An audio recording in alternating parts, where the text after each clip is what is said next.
ज्ञानेश्वरीमध्ये एक ओवी आहे, तया सर्वात्मका ईश्वरा स्वकर्म कुसुमांची वीरा, पूजा केली होय अपारा तोषा लागी. पूजा केली होय अपारा तोषा लागी, मग तयचीनी पूजे रिझलेनी आत्मराजे, सकळ सिद्धी पाविजे पसायतया. म्हणजे जी स्वकर्माची पूजा आहे, आपल्या दैनंदिन व्यवहाराची नित्यकर्माची जी पूजा आहे, ती अनन्य भावाने निष्ठेने जे तुम्ही काम करत असाल ते करत राहिलं तरी माणसाला सिद्धी प्राप्त होते. अशी ती ओळ आहे ज्ञानेश्वरीमध्ये. ज्ञानेश्वर महाराजांचा तो अनुभव असेल तेव्हा ते त्यांनी लिहिलेले. विठ्ठल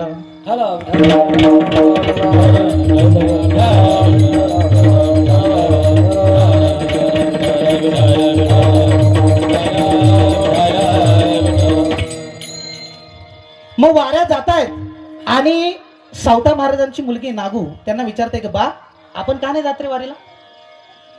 सावता महाराज म्हणतायत की जर मी वारीला गेलो आणि पंढरपूरच्या विठोबाने मला पाहिलं तर तो म्हणेल की का रे मळ्याची सोय कोण बघते. तो या मळ्याचा धनी आहे आणि त्या धन्याचा मळा सांभाळणे हे आपलं कर्तव्य आहे आणि ते कर्तव्य मी नित्यनेमाने करतोय, तूही तेच करा बाळा. सावता महाराजांची मुलगी नागू म्हणते की बा तो धनी आपल्या मळ्याकडे कधी येत का नाही रे. तो म्हणतो येईल हा बाळा, तो नक्की येईल आणि जर तू माझ्यासारखी इथं सेवा करत राहिली तर तुला तो दिसेल सुद्धा. त्या वाऱ्या त्या पंढरपूरला जात आहेत आणि पंढरपुरामध्ये त्या काळी अव्यवस्था अशी असल्यामुळे त्या काळी तिथे रोग प्रसार व्हायचा आणि त्या काळामध्ये त्या लोकांना तिथे पंढरपुराला गेल्यामुळे पटकीचा आजार झालेला आहे आणि गावामध्ये ज्या वाऱ्या आल्या त्या पंढरपुरावरून पटकीचा आजार घेऊन आलेला आहे. सावता महाराजांनी त्या पटकीच्या आजारामध्ये ग्रस्त झालेल्या प्रत्येक वारकऱ्याची सेवा केलेली आहे. जे त्याची निंदा करतात त्याची सुद्धा आणि जे त्याची भक्ती करतायत त्याची सुद्धा.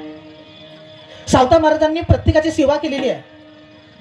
आता सावता महाराजांची सेवा ही कशी आहे तर ती सर्वाभूती राम पाहणारे. जशी ते मळ्यामध्ये त्या पांडुरंग परमात्म्याला पाहतायत तसं त्या माणसांमध्येही पाहतायत. आता या पटकीने गावातील प्रत्येकाच्या घरातील एक एक माणूस दगावलेला आहे, एक एक माणूस दगावलेला आहे. परंतु सावता महाराजांच्या घरातील एकही माणूस दगावलेला नाही, कारण सावता महाराजांच्या नामाचं ते बळ आहे. नामाची या बळे न भिवू सर्वता, कळी काळाच्या माती सोटे मारू, अभंगाचं पहिलं चरण. नामाची